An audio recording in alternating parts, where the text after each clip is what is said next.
உங்களுக்கு வணக்கத்தையும் நன்றியை சொல்ல கடமைப்பட்டுகிறேன். அனைத்து இந்திய அண்ணா திராவிட முன்னேற்ற கழகம் என்ற மாபெரும் இயக்கத்தினுடைய புரட்சி தலைவரால் வழக்கறிஞராகப்பட்டு மாண்புமிகு அம்மாவால் நாடாளுமன்ற உறுப்பினராகவும் சட்டமன்ற உறுப்பினராகவும் அமைச்சராக பணியாற்றி மாண்புமிகு எங்களுடைய அனைத்து இந்திய அண்ணா திராவிட முன்னேற்ற கழகத்தினுடைய கட்சித் தலைவர் எடப்பாடியாருடைய நல்லாசியுடன் டெல்லி சிறப்பு பிரதிநிதியாகவும் 2 தடவை சட்டமன்ற உறுப்பினராகவும் தேர்ந்தெடுத்த என்னுடைய தொகுதி மக்களுக்கும் என் மனமார்ந்த நன்றியை தெரிவித்து, உங்களுக்கும் நன்றியை தெரிவித்து, மாண்பு முதலமைச்சர் அவர்களுக்கும் என்னுடைய நன்றியை தெரிவித்துக் கொள்ள கடமைப்பட்டுகிறேன். அமைச்சர் பெருமக்களுக்கும் சட்டமன்ற உறுப்பினர் அவர்களுக்கும் மேலும் எதிர்கட்சியில் இருக்கக்கூடிய அத்தனை பேருக்கும் என் மனமார்ந்த நன்றியை தெரிவித்துக் கொள்ள கடமைப்பட்டுகிறேன். மாண்பு எங்களுடைய தலைவர் அவர்கள் அனைத்து இந்திய அண்ணா திராவிட முன்னேற்ற கழகத்தினுடைய பொதுச் செயலாளரை பற்றி இன்றைய சூழ்நிலையிலே அவர் ஆற்றிய பணி 4 ஆண்டு காலம் ஆற்றிய பணியிலே முதல் பணியாக இருப்பது என்னவென்றால், மக்கள் நம்புகிறார், மாணவர் நம்புகிறார் என்பதற்கு ஒரே ஒரு எடுத்துக்காட்டு 7.5% என்ற இடஒதுக்கீடை பெற்று தந்து இந்திய வரலாற்றிலே இந்திய அரசியல் சட்ட அமைப்பிலே ஆர்டிகல் 162 பொதுவாகவே முதலமைச்சர் அதை யூஸ் பண்ணலாம். இந்த ஆர்டிகல் 160 யூஸ் பண்ண சமயம் எப்போ வேணாலும் யூஸ் பண்ணிக்கலாம் தகுந்தப்பால. அதில் ஒரே ஒரு சிக்கல் என்னன்னா, கவர்னர்கிட்ட ஒரு ஃபைல் இருக்கு சமயம் இந்தியாவில் எந்த முதலமைச்சரும் ஆர்டிகல் 162 யூஸ் பண்ண மாட்டாங்க. நாங்கள் பாரதிய ஜனதா கட்சியினுடைய ஆட்சியிலே கூட்டணி வச்சிருந்தாலும் இது போன்ற சூழ்நிலை வரும்போது, நீட் என்று வரும்பொழுது இங்கே சில சொன்னார்கள் நீட் அதிமுக ஆட்சியில் வந்து, அதுக்கு விளக்கம் கொடுக்க நான் தயாராக இருக்கேன். அதிமுக ஆட்சியும் கிடையாது, அங்கே இருக்கக்கூடிய திமுகவும் நிப்பாட்டல, யாரும் நிப்பாட்டல. அதிமுக ஆட்சினா எங்க தலைவர் அன்னைக்கு பிரைம் மினிஸ்டர் இருந்திருக்கணும். ஜட்ஜ்மெண்ட் அழகா இருக்கு. ஆகவே தெளிவாக சொல்கிறேன், இன்றைய எங்களுடைய தலைவர் 7.5% இடஒதுக்கீட்டை பெற்று தந்து மருத்துவக் கல்லூரி மாணவருடைய மனதிலே நீங்காத இடத்தை பெற்று தந்தார். வெறும் 7.5% மட்டும் கிடையாது, அவர்களுக்கு ஃபீஸு, உணவு, உடை, தங்க வசதிகள் அத்தனையும் ஏற்படுத்தி தந்தவர் மாண்புமிகு எடப்பாடி அவர்கள். அதற்கு அடுத்தால் போல் கவர்மெண்ட் டாக்டர்ஸ், அரசு டாக்டர்களுக்கு 50% இடஒதுக்கீடு. Those who are in service in doctors, government சர்வீஸில் உச்ச நீதிமன்றத்தில் வழக்கு வந்த பொழுது உச்ச நீதிமன்றம் ஒரு கேள்வி கேட்டது, இந்த 50% இடஒதுக்கீடை தமிழ்நாட்டில் மட்டும்தான் இம்ப்ளிமெண்ட் பண்ண முடிந்தது. அதை நிறைவேற்றி காட்டியது யார் என்றால், அன்றைய தினமும் 162 யூஸ் பண்ணி அந்த அரசு டாக்டர்களுக்கு இடம் வாங்கி கொடுத்த பெருமை எங்களுடைய எடப்பாடி அவர்களை சாரும் என்பதை நான் இந்த தருணத்தில் சொல்ல கடமைப்பட்டுக்கிறேன்.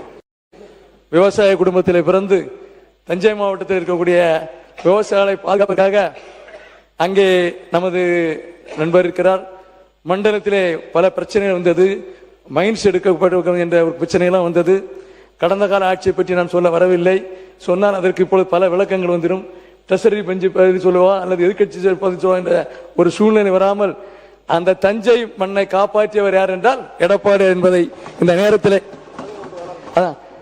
காப்பாற்றியவர் யார் என்றால், பாதுகாப்பு வேளாண்மை மண்டலத்தை உருவாக்கியவர் என்றால் எடப்பாடியார் அவர்கள்.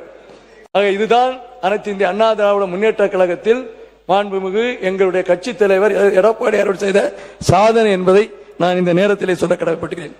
மாண்புமிகு மருத்துவ நலத்துறை அமைச்சருக்கு கிட்டத்தட்ட 696 பக்கம் அழகாக கொடுத்துருக்கீங்க. ஒன்று குறையெல்லாம் ஒன்று சொல்ல வரல, 100 நாளை தாண்டிட்டு வந்திருக்கீங்க. எங்களுடைய மாவட்டத்திலே கிட்டத்தட்ட மருத்துவமனைகள், முக்கியமாக ஆயுர்வேதா மருத்துவமனை மாண்புமிகு இதய புரட்சி தலைவி அம்மா அவர்களால் கொண்டு வந்தப்பட்ட மருத்துவமனை. அந்த மருத்துவமனை 2006 கொண்டு வந்து அந்த மருத்துவமனையை நடைமுறைக்கு கொண்டு வந்தது கிட்டத்தட்ட 2009 ஆயிற்று. 2009 2014 வரை 50 மாணவர்களை கொண்ட மருத்துவமனையாக இருந்தது. 2014 பிறகு அது 60 மாணவர்களை கொண்ட மருத்துவமனையாக மாற்றி அமைந்திருக்கிறது. எனவே நான் தங்கள் வைக்கக்கூடிய கோரிக்கை என்னவென்றால், அங்கே ப்ரொஃபசர்ஸ், லெக்சரர்ஸ் எல்லாமே ஷார்டேஜாக இருக்கு. ஆகவே தயவு செய்து அதற்கான நீங்க நடவடிக்கை எடுக்கும்படி உங்களை தாழ்மையுடன் கேட்டுக்கொள்ள கடமைப்பட்டுகிறேன். அடுத்தால் போர் நர்சஸ், எங்களுடைய ஆட்சி காலத்திலே குறிப்பாக மாண்புமிகு எடப்பாடி அவர்கள் ஆட்சி காலத்திலே தொகுப்பூதியத்தில் பெற்றப்பட்ட அத்தனை செவிலியர்களும் உடனடியாக அவர்களுக்கு வேலை வாய்ப்பு கொடுக்கப்பட்டது. இப்பொழுது கடந்த ஒரு 10 நாளைக்கு முன்னால் நீங்கள் ஒரு ஜிஓ அரசாணை வெளியிட்டிருக்கிறீர்கள். 204 என்ற அரசாணை தெரிகிறது. அந்த ஆணைப்படி மதுரையில் உள்ளவர் திருவள்ளூருக்கு வர வேண்டும். செவிலியர்கள் திருவள்ளூர் சுற்றி சுற்றி நீங்கள் அந்த மெடிக்கல் ரெக்ரூட்மெண்ட் போர்டில் இருக்கக்கூடிய வெயிட்டிங் லிஸ்டில் இருக்கக்கூடியவங்க, தொகுப்பூதியத்தில் இருக்கக்கூடியவங்கள அதையெல்லாம் நீங்கள் நிரப்பாமல் திருப்பியும் பழைய கதையை, ஏற்கனவே பழைய ஆட்சி காலத்தில் நடந்த கதையை திருப்பி கொண்டு வருகிறது என்பதை நான் இந்த நேரத்தில் சொல்ல கடமைப்பட்டுக்கிறேன். ஏனென்றால் பழைய ஆட்சி காலத்தில் இது போன்றுதான் செவிலியரை நிரந்தரமாக்க வேண்டும் என்று கோரிக்கை வைத்தேன். 5 ஆண்டு கால ஆட்சியில் நடைபெறவில்லை. முக்கியமாக கடந்த ஆட்சியிலே ஒரு முக்கிய கோரிக்கை வைத்தார்கள். ஆட்சி பொறுப்பேற்ற உடனே சித்தா மெடிக்கல் காலேஜ் வரும் என்று நீதிநிலை அறிக்கையில் சொன்னார்கள். 2 கோடி ரூபாய் நிதி ஒதுக்கப்பட்டது. அதற்கான சட்டமும் இயற்றப்பட்டது. சட்டம் இயற்றப்பட்ட பொழுதே நான் ஸ்பீக்கரிடம் சொன்னேன். அன்றைய ஸ்பீக்கர் என்ன சொல்லுங்க, நீ நான் சொல்லுங்க, குறையா சொல்லியா? உட்காருங்க. நீங்க தொடர்ந்து பேசுங்க. குறுக்கீடு வேணாம், உட்காருங்க. மாநில உறுப்பினர் உட்காருங்க. நான் சொல்லிடுறேன், நான் பதில் சொல்றேன், நீங்க பேசுங்க. சித்தா மருத்துவர் என்று நிதிநிலை அறிக்கையிலே அறிவித்தார்கள். சித்தா என்பது தமிழ்நாட்டினுடைய பாரம்பரிய சித்தா மருத்துவமனை என்று அறிவித்தார்கள். அதற்காக சட்ட முன்வடிவை கொண்டாந்தார்கள். 2022 கொண்டாந்தார்கள். 2025 அந்த கவர்னருக்கு போய்விட்டு திருப்பி அந்த சட்ட முன்வடிவு திருப்பி பெறப்பட்டது. ஏனென்றால் எதை செய்ய வேண்டுமோ அதை செய்யவில்லை. இருந்தாலும் திரும்ப 25 அதே சட்டத்தை திருப்பி கொண்டாந்தார்கள். இன்னமும் அது நிலுவையில் இருக்கிறது. காரணம் என்னவென்றால், ஒரு சட்டத்தை ஒரு மாநில அரசு ஏற்றும் பொழுது மத்திய அரசுக்கு எதிராக ஒரு சட்டம் இருந்தால் அங்கே இருப்பது என்றால் இந்தியன் மெடிசின் சிஸ்டம் தான் இருக்கு. இவங்க கொண்டு வந்தது அந்த சித்தா யூனிவர்சிட்டி என்று கொண்டார்கள். ஆகவே அந்த கோப்புகள் அப்படியே நிலுவையில் இருக்கிறது. இது ஆர்டிகல் 254க்கு அப்ளிகபிளா என்று சொல்லிதான் அந்த சட்டத்தை அப்படியே நிலுவையிலே வைத்திருக்கிறார்கள். அந்த கோப்புகள் உங்களை இருக்கிறது. மாண்புமிகு அமைச்சர் அவர்கள் தயவு கூர்ந்து சித்தா மருத்துவக் கல்லூரியை கன்னியாகுமரி மாவட்டத்தில் அமைப்பதற்கு உங்களிடம் ஒரு கோரிக்கை வைத்திருக்கிறேன். இந்த நீட்டை பற்றி பல பேர் பல கருத்துக்களை சொன்னார்கள். ஒரே ஒரு கருத்து என்னென்றால், இந்த நீட்டு 2011 ஒரு நோட்டிபிகேஷன் வந்து 2012 ஒரு நோட்டிபிகேஷன் வந்து, இந்த 2 நோட்டிபிகேஷன் இடையில எல்லாரும் நீதிமன்றத்துக்கு சென்றோம். நீதிமன்றத்தில் 2013 தீர்ப்பு வழங்கப்பட்டது. அதுல 3 ஜட்ஜி தீர்ப்பு கொடுத்தாங்க. 3 ஜட்ஜி இருந்தாங்க. சீஃப் ஜஸ்டிஸ் அல்டமஸ் கபீர் அவர்களும் தத்து அவர்களும் நீட்டு வேண்டாம் என்று கூறினார்கள். ஆனால் அங்கே இருக்கக்கூடிய இன்னொரு ஜட்ஜ் அவர் என்ன கூறினா நீட்டு வர வேண்டும் என்று சொன்னார்கள். இந்த நிலையில் மாண்புமிகு புரட்சித் தலைவி அம்மா அவர்கள் மத்திய அரசிடம், அப்பொழுது யார் ஆண்டால் என்று உங்களுக்கு நன்றாக தெரியும், மத்திய அரசிடம் கடிதம் கொடுத்தார்கள். அமைச்சரிடமே நேரடியாக சென்று கடிதம் கொடுத்தோம். ரிவ்யூ பெட்டிஷன் அப்ளை பண்ணினார்கள். ரிவ்யூ பெட்டிஷன் என்பது என்னவென்றால், ஒரு ஜட்ஜிலிருந்து இன்னொரு ஜட்ஜி சர்க்குலேஷன் போகணும். ஆனால் இங்கே அனில் தேவி என்ற ஒரு ஜட்ஜி இருந்தார். அல்டமஸ் கபீர் ரிட்டையர்ட் ஆன உடனே அதை கையில் எடுத்து விட்டார். கையில் எடுத்து வைத்து 2010 போடப்பட்ட நோட்டிபிகேஷனுக்கு 2013 தீர்ப்பு அளிக்கப்படுகிறது. தீர்ப்பு எப்படி அளிக்கிறார்கள்?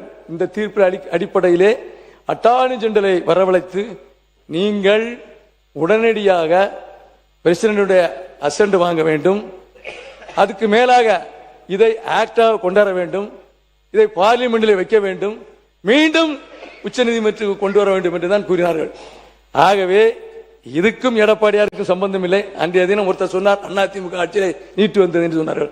2011 யார் ஆட்சி இருந்தார் உங்களுக்கு நல்லது தெரியும். மத்தியிலே யார் ஆட்சி இருந்தார்கள்? அந்த நீட்டை தடுக்க முடியவில்லையா? அந்த நோட்டிபிகேஷனை தடுத்தால இந்த பிரச்சனை வராது. இந்த நோட்டிபிகேஷன் இல்ல ட்ரெஷரி பெஞ்சில மினிஸ்டர் தான் பதில் சொல்லணும். நீங்க ஃபுல்லா பேசுங்க. நீங்க நான் மினிஸ்டர் தான் பேசிட்டு இருக்கேன். உங்களை மட்டும் தான் அனுமதிக்கிறேன், பேசுங்க. இதை பொறுத்தவரையிலே நீட் என்பது 2013 ஜட்ஜ்மெண்ட் எடுத்து படிச்ச ஜட்ஜ்மெண்ட் கிளியரா இருக்கிற எப்ப நோட்டிபிகேஷன் வந்து எதனால் நோட்டிபிகேஷன் வந்து. ஆனால் இன்று நீட்டுக்கு ஆர்ப்பாட்டத்தை சொன்னார்கள். இளம் மாணவர்கள் என்ன சொல்லி விட்டார் தெரியுமா? நீட்டு சம்பந்தமாக டெல்லியிலே குறிப்பாக ஒரு வார்த்தை சொன்னார்கள், எந்த அரசியல் கட்சி வரக்கூடாது, குறிப்பிட்ட இந்த அரசியல் கட்சி உள்ளுக்கு வரக்கூடாது என்று சொல்லிவிட்டார்கள். இதை என்ன கேவலம்! ஆக நீட் என்பது யாரால் கொண்டு வரப்பட்டது? ஏழை மாணவர்கள் வயிற்றில் அடித்தவர் யார்? அவரே சென்னைக்கு வந்து நீட்டினுடைய மக்களை சந்திக்கிறாராம். இது எந்த விதத்தில் நியாயம்? ஆக ஆட்சி மாறலாம், நீங்கள் கொண்டு வந்த சட்டமோ நீங்கள் கொண்டு வந்த நோட்டிபிகேஷன் மாறாது. அமைச்சர் உங்களுக்கு என்ன சொல்லுங்க, சொல்லுங்க, நீங்க சொல்லுங்க. இல்ல அவர் சொல்லட்டும், தெரிஞ்சுக்கணும் சார். மாண்புமிகு அமைச்சர், அவர் விளக்கம், மாண்புமிகு அமைச்சர் பேசுங்க, அவர் விளக்கம் கொடுக்கட்டும். நீங்க உட்காருங்க. மாண்புமிகு பேரவைத் தலைவர் அவர்களே, மாண்புமிகு முன்னாள் அமைச்சர், அவர் மக்கள் நல்வாழ்வுத்துறை பணியாற்றின அமைச்சர். காங்கிரஸ் கட்சியை பொறுத்தவரையில் எங்களுடைய பாராளுமன்றத்துடைய எதிர்க்கட்சி தலைவர் ராகுல் காந்தி அவர்கள் அது அன்னைக்கு அந்த தேர்தல் அறிக்கை 2014ஆம் ஆண்டு இருக்கட்டும், அந்த தேர்தல் அறிக்கையில் மிக தெளிவாக சொல்லியிருக்கார்.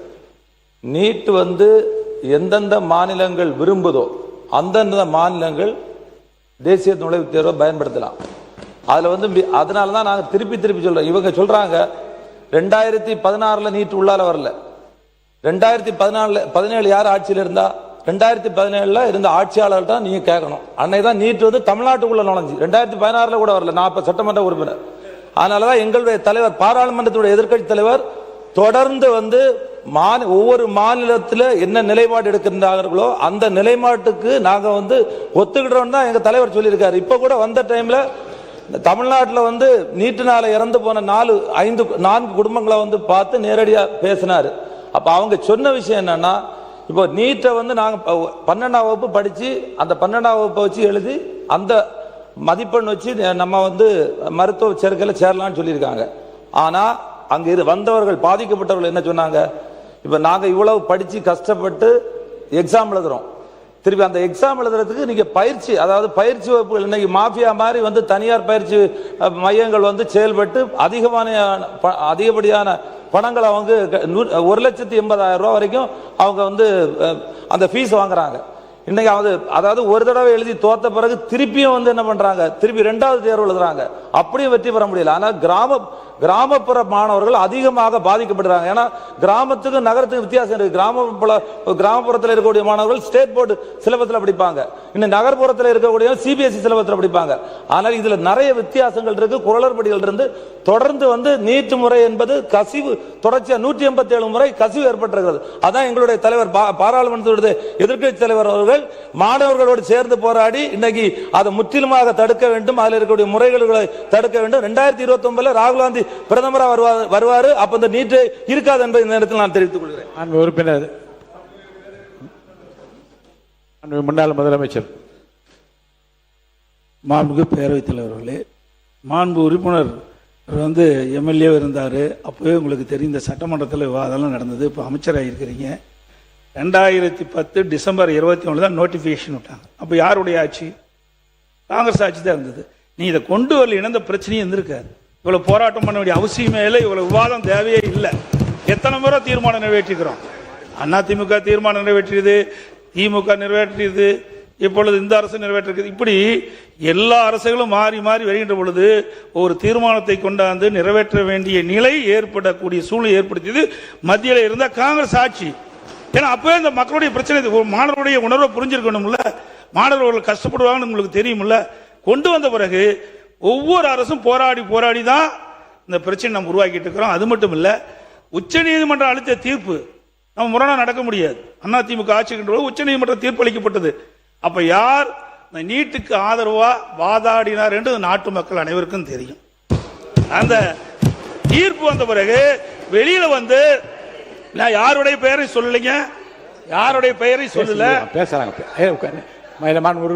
அவங்க பேச உச்ச நீதிமன்றம் தீர்ப்பு வழங்கின பிறகு வெளியில நீட்டுக்கு முற்றுப்புள்ளி வைக்கப்பட்டது என்று ஒரு வழக்கறிஞர் சொன்னார். அது எந்த கட்சியுடைய மூத்த அமைச்சராக இருந்தார், அவருடைய மனைவி சொன்னாங்க. இப்படி நீட்ல வரலாறு இருக்குது. அதிமுக நீட்டை அறவாக தமிழகத்தில் விலக்களிக்க வேண்டும், நீட்டுக்கு முழு விலக்களிக்க வேண்டும் என்பதுதான் அதிமுக கொள்கை, அதுதான் நிலைப்பாடு. அதற்காக உண்டான முயற்சி நாங்கள் எடுத்தோம். உறுப்பினர் தலவாசன் இங்க தொடர்ந்து பேசலாம். பேசிட்டாங்களே போதும் சார். சபாநாயகர் சார், பேரவைத் தலைவர், ஒரு சின்ன ரிக்வெஸ்ட். ஒரு மெம்பர் பேச ஒரு நிமிஷம் தலைவரே, ரூல் எடுத்து படிங்க. தலைவரே, ரூல் எடுத்து படிக்க சொல்லுங்க. சட்டசபை ரூல் எடுத்து படிக்க சொல்லுங்க. ஒரு மெம்பர் பேசாம டெர்சரி பெஞ்சில பதில் வரணும். பேசினாங்கன்னா எங்க அப்பா கோயிலுக்குள்ள இருந்த மாதிரி இவங்க பேசிட்டு இருக்காங்க. இப்போ நீங்க மாண்பு நான் உறுப்பினர் அவனை தொடர்ந்து ஒண்ணும் சொல்லவே இல்லையா, கட்சியை பத்தியே பேசவே இல்லை. எங்க அப்பா கூறு உள்ள இப்ப இவங்களே வெளியே வராங்க. மாண்பு உறுப்பினர் நீங்க என்ன? தொடர்ந்து பேசலாம். சார், சுப்ரீம் கோர்ட் ரூலிங் கொடுத்திருக்காங்க, சுப்ரீம் கோர்ட் ஜட்ஜ்மெண்ட் இருக்கு. பேசு. அடுத்து அதேபோல் தமிழக வரலாற்றிலே முதலாக 11 மெடிக்கல் காலேஜை கொண்டு வந்த பெருமை மாண்புமிகு எடப்பாடியார் அவர்களை சாரும். ஒன்றல்ல ரெண்டல்ல 11 மெடிக்கல் காலேஜ். இதற்கு மேலா ஒரே வருஷத்துல ஆக நீங்க என்ன நினைப்பா, நிறைய பேர் சொல்லுவாங்க எடப்பாடியார் கொத்தடிமை, அண்ணா திமுக கொத்தடிமை எல்லாம் சொல்லிட்டு போங்க. எது பண்ண நாங்க சாதிச்சுட்டு போனோம். நாங்க அதான் என்னைக்காக உங்களுக்கு சொல்லிருக்கோமா. ஆக இதே முதலமைச்சர் இருக்கும் பொழுது இத்தனை சாதனை படைத்தவர் தான் எடப்பாடியார் அவர்கள். இந்த சீட்ல 1 2 அல்ல 11 மெடிக்கல் மருத்துவக் கல்லூரியை கொண்டு வந்திருக்கிறோம். நாங்களும் பல இடங்களிலே பேசியிருக்கிறோம், பல இடங்களில் சம்பந்தமாக தொடர்பு கொண்டிருக்கிறோம், நீட்டு சம்பந்தமாக தொடர்பு கொண்டிருக்கிறோம். ஆக நான் மருத்துவத்துறை அமைச்சரிடம் கேட்பதெல்லாம், தயவு கூர்ந்து நீங்கள் இருக்கக்கூடிய மருத்துவக் கல்லூரியில் இருக்கக்கூடிய மருத்துவர்களை, நான் வந்து 100 தான் இருக்கு, அவங்களை குறையும் சொல்ல முடியாது, டாக்டர்ஸ் ரெக்ரூட்மெண்ட் பண்ணி உடனடியாக நேர்ப்பதற்கு வழிபாருங்கள். ஸ்டாஃப் நர்ஸ் கடைசி 2025 தேர்தலில் பார்த்தீங்கன்னா எல்லா இடத்துலையும் டாக்டர்ஸ் ஸ்டாஃப் நர்ஸ் சைக்கிள். அந்த நிலை உருவாக வேண்டும் என்பதற்காக தான் நீங்க அந்த ஜியோவை அசோசியேஷன் மூலமா என்ற கொடுத்தாங்க. அந்த ஜியோவை ரத்து பண்ணி உடனடியாக அந்தந்த மருத்துவக் கல்லூரியிலே அந்தந்த புதுசா ஏற்கனவே தொகுப்பூதியத்திலே வெயிட்டிங்கில் இருக்கிறார்கள், அவர்களை நீங்கள் தயவு செய்து உடனடியாக வேலையை அமர்த்தும்படி கேட்டுக்கொள்கிறேன். வருவாய்த்துறை அமைச்சர் அவர்கள் பேசும் பொழுது, வருவாய்த்துறை அமைச்சருக்கு ஒரு இன்ஃபர்மேஷன், எங்களுடைய எடப்பாடியார் அவர்கள் இருக்கும் பொழுது தமிழ்நாட்டிலே வரலாற்றில் இல்லாத அளவிற்கு 6 மாவட்டத்தை பிரித்த பெருமை எடப்பாடியார் அவர்களை உண்டு என்பதை நான் இந்த நேரத்தில் பெருமையாக சொல்ல கடமைப்படுகிறேன். எங்களுடைய ஒரே ஒரு கோரிக்கை, எங்களுடைய மாவட்டத்திலே, அது என்னுடைய தொகுதியிலே அகசீஸ்வரம் தாலுக்கு என்று ஒரு தாலுக்கு இருக்கிறது. அங்கே 2 டிஎஸ்பி ஆபீஸ், 11 போலீஸ் ஸ்டேஷன், அதற்கு மேலாக 11 டவுன் பஞ்சாயத்து, 23 வில்லேஜ் பஞ்சாயத்து, ஒட்டுமொத்தமாக கணக்கெடுத்தால் பாப்புலேஷன் வந்து கிட்டத்தட்ட 5,30,000 பாப்புலேஷன் இருக்கு. ஆகவே நான் என்னிடம் வைக்கக்கூடிய கோரிக்கை எல்லாம் அந்த அகசீஸ்வரம் தாலுக்கா 2ஆக பிரித்து நார்வலை ஒரு தலைமையிடமாகவும் அகசீஸ்வரத்தை ஒரு தலைமையிடமாக வைக்க வேண்டும் என்று உங்களை நான் கேட்டுக்கொள்கிறேன். அதற்கு மேலாக இங்கே பேசினார்கள், சமூக நலத்திட்டத்திலே நான் கடந்த காலத்திலிருந்து சொல்லி வந்து வருகிறேன், பல இடங்களில் பேசியிருக்கிறோம். 33 லட்சம் பேக்லாக் இருக்கு. திண்டிவனத்தில் மட்டும் 1 லட்சம் கொடுத்துருக்காங்க. அது போக 29 லட்சம் பேருக்கு பேக்லாக் பென்ஷன் கொடுக்கலன்னு அது தொடர்ந்து கொண்டே இருக்கிறது. தயவு கூர்ந்து எந்த இடத்துக்கு போனாலும் சரிதான், இது கடந்த காலத்திலே நடந்த விஷயம் இருந்த போதிலும் நீங்கள் அதை நிவர்த்தி செய்ய வேண்டும் என்று உங்களிடம் நான் கேட்டுக்கொள்ள கடமைப்பட்டுகிறேன். அடுத்தபடியாக land ceiling, land reforms act, land ceiling வருது 37B. 37Bல those who are going to start a medical college or medical hospital, there is a permission from the government. நீங்க உங்களுடைய கொள்கை வழக்கு குறைப்பதை பார்த்தேன், அதில் நீங்க ஆன்லைன்ல அப்ளை பண்ணணும்னு சொல்லுங்க. கிட்டத்தட்ட 282 ஹாஸ்பிட்டல், 282 காலேஜ் எல்லாம் பெண்டிங்காகவே இருக்கு. தயவு கூர்ந்து அதையும் நீங்கள் உடனடியாக நிவர்த்தி செய்ய வேண்டும் என்று உங்களை கேட்டுக்கொள்ள கடமைப்பட்டிருக்கிறேன். இதற்கு மேலாக தமிழ்நாட்டில் இருக்கக்கூடிய அத்தனை மாவட்டங்களிலும் திங்கட்கிழமை தோறும் கலெக்டர்கள் மனுவை வாங்கி கொண்டிருக்கிறார்கள், மனுவில் நடவடிக்கை எடுக்கிறார்கள். ஆனால் புதிதாக வந்த கலெக்டர்களுக்கு இன்னமும் அந்த மாவட்டத்தோட நிலையை தெரியாத அளவுக்கு நீங்கள் அத்தனை மாவட்ட ஆட்சியாளருக்கும் அந்த மாவட்டத்தோட நிலை கருதி, இப்போ எங்கள் மாவட்டத்தை எடுத்துக்கிட்டாச்சுன்னா வந்த கலெக்டர் உடனே செங்கச்சூளையெல்லாம் க்ளோஸ் பண்ணுங்க அப்படின்ட்டாரு. உதாரணம், என்னுடைய தொகுதி சம்பந்தம் இல்லை, மாவட்ட சம்பந்தமாட்டு அங்கே இருக்கக்கூடிய மக்களுக்கு அதுக்கு லைசன்ஸ் வாங்கணுமா என்னன்னு தெரியல. யாரெல்லாம் லோன் வாங்கலாம் அவங்க மட்டும் தான் லைசன்ஸ் வாங்கியிருக்காங்க. ஆகவே தயவு செய்து மாவட்ட ஆட்சியாளருக்கு நீங்கள் பேசும் பொழுதோ அல்லது தொலைபேசி தொடர்பு கொள்ளும் போதோ இது போன்றவர்களுக்கு நோட்டீஸ் கொடுத்து, நாங்கள் ஒன்றும் ஆக்ஷன் எடுக்கணும்னு சொல்லவே இல்லை, நோட்டீஸ் கொடுத்து அதுக்கு தக்க நடவடிக்கை எடுக்க வேண்டும் என்று நான் உங்களை கேட்டுக்கொள்கிறேன். இதற்கு மேலாக வருவாய்த்துறையிலே இருக்கக்கூடிய, இங்கே பேசினார்கள், வருவாய்த்துறையில் இருக்கக்கூடிய ரேஸ் கோர்ஸை பற்றி பேசினார்கள். 99 இயர்ஸ் லீஸ், 1 அல்ல 2 அல்ல. அந்த தினம் வருவாய்த்துறை அமைச்சராக இருக்கும்போது 99 இயர்ஸ் லீஸ், அந்த பீரியட் முடிஞ்சு அதுக்கப்புறம் எம்ஏஎம் அவர்கள் இறந்து விட்ட பிறகு அந்த ரேஸ் கோர்ஸை நடத்துவதற்கு ஆள் இல்லை. ஆகவே அதையும் நீங்கள் தயவு கூர்ந்து அந்த இடத்தை வருவாய்த்துறை மூலமாக என்ன செய்ய முடியுமோ அதையும் செய்ய வேண்டும் என்று உங்களை கேட்டுக்கொள்கிறேன். இதற்கு மேலாக மருத்துவத்துறை சார்ந்த இடங்கள் கிட்டத்தட்ட என்னுடைய மாவட்டத்திலே 6 தாலுகா ஹாஸ்பிட்டல் இருக்கிறது. 6 தாலுகா ஹாஸ்பிட்டலும் மருத்துவர்கள் இருக்கிறார்கள், ஆனால் கருவிகள் இல்லை. அங்கே இருக்கக்கூடிய ஒட்டுமொத்தமாக எடுத்துக்கொண்டால் இருக்கக்கூடிய மாவட்டத்தில் இருக்கக்கூடிய ஒரு டிஸ்ட்ரிக்ட் கோர்ட்ல 35 டாக்டர்ஸ் இருக்காங்க. அதே மாதிரி குறிப்பாக எடுத்துக்கொண்டால் என்னுடைய பூதப்பாண்டி தொகுதியில் இருக்கக்கூடிய அந்த ஹாஸ்பிட்டலில் 13 டாக்டர் இருக்காங்க. கருங்கல்ல 3-4 பேர் இருக்காங்க. குளச்சல்ல 5, குளச்சல் வந்து 4 தாலுகா ஹாஸ்பிட்டல், அருமனை வந்து 2 நான் தாலுகா ஹாஸ்பிட்டல் இருக்கிறது. மெடிக்கல் காலேஜ் எடுத்துக்கொண்டால் அங்கே தனியார் மெடிக்கல் காலேஜ் இருக்கிறது. அந்த மெடிக்கல் காலேஜ் விஷயமாக தான் பேசும் பொழுது, அந்த மெடிக்கல் கல்லூரி விஷயமாக தான் கோர்ட்டிலே கேஸ் நடக்கும் பொழுது இந்த பிரச்சனை எழுந்தது. அப்பொழுதுதான் நாங்கள் போய் அந்த அமைச்சரவை சென்று பார்த்தோம். அதற்கு பதில் இல்லை. அது அவருக்கு நன்றாக தெரியும். அப்பொழுதுதான் இந்த பிரச்சனை எழுந்து வந்த நீட் பிரச்சனை. ஆக நீங்க இருக்கக்கூடிய கிட்டத்தட்ட எங்கள் மாவட்டத்தில் மட்டும் 48 சீக்கிரமா முடிச்ச மாண்பு உறுப்பினர் 2 நிமிஷம். உங்களுக்கு எல்லாம் விதியெல்லாம் நன்கு உணர்ந்தவரீங்க. விதி ஒண்ணு சொல்லலையா?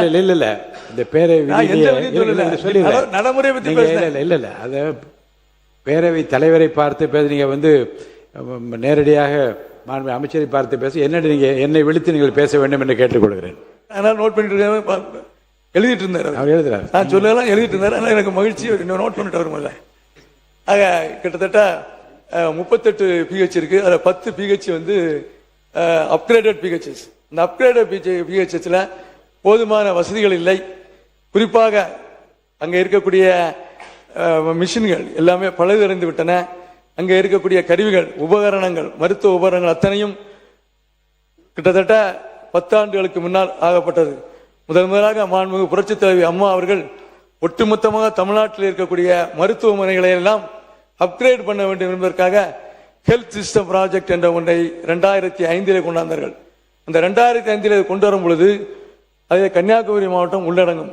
அங்கே இருக்கக்கூடிய அத்தனை மருத்துவமனைகளையும், இருக்கக்கூடிய அத்தனை தாலுகா மருத்துவமனைகள், அத்தனை ஹெட் குவார்ட்டர்ஸ் மாவட்ட மருத்துவமனைகள், அங்கே இருக்கக்கூடிய அத்தனை சென்டர்கள், பிஹெச் சென்டர் அத்தனையும் நாங்கள் அந்த காலத்தில், நான் சொல்வது 2005 இருந்து அத்தனை மருத்துவமனைகளும் பழுது பார்க்கப்பட்டு இன்றைய சூழ்நிலையை பார்க்கும் பொழுது மருத்துவமனை மட்டுமல்ல, இன்றைய தினம் அது ஒரு தனியார் மருத்துவமனைக்கு ஈடாக எங்களுடைய மாவட்டத்தில் இருக்கிறது என்பதை நான் உங்களிடம் நினைவுபடுத்த கடமைப்படுகிறேன். அதே போல் பூதப்பாண்டியில் சீமான் சென்டர் இருக்கிறது. 2005 கொண்டாந்த சீமான் சென்டர் அங்கே கிட்டத்தட்ட 3.5 கோடி ரூபாய்க்கு நிதி ஒதுக்கப்பட்டிருக்கிறது. வேலை நடந்து கொண்டிருக்கிறது. அதே போல் கன்னியாகுமரி மருத்துவமனையில் 3.5 கோடி ரூபாய்க்கு நிதி ஒதுக்கப்பட்டு வேலை நடந்து கொண்டிருக்கிறது.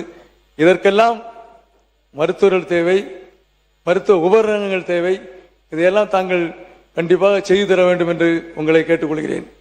கடைசியாக இந்த மாநிலத்தினுடைய வளர்ச்சிக்கு கடந்த 10 ஆண்டு காலம் தொடர்ந்து உடல் உறுப்பு தானத்திலே 5 ஆண்டு காலம் அவர்களாக இருந்தாலும் 5 ஆண்டு நாங்கள் கடந்த 1 மாதத்துக்கு முன்னால் நமது அமைச்சர் அவர்கள் அங்கே பரிசு பெற்றுக் கொண்டார்கள்.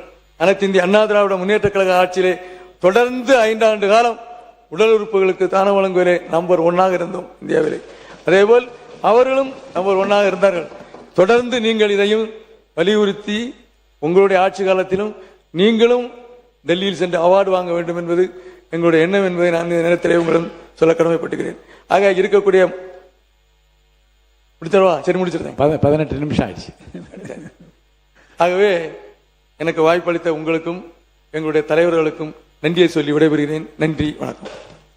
மாண்புமிகு உறுப்பினர் திரு பி. ரேவந்த்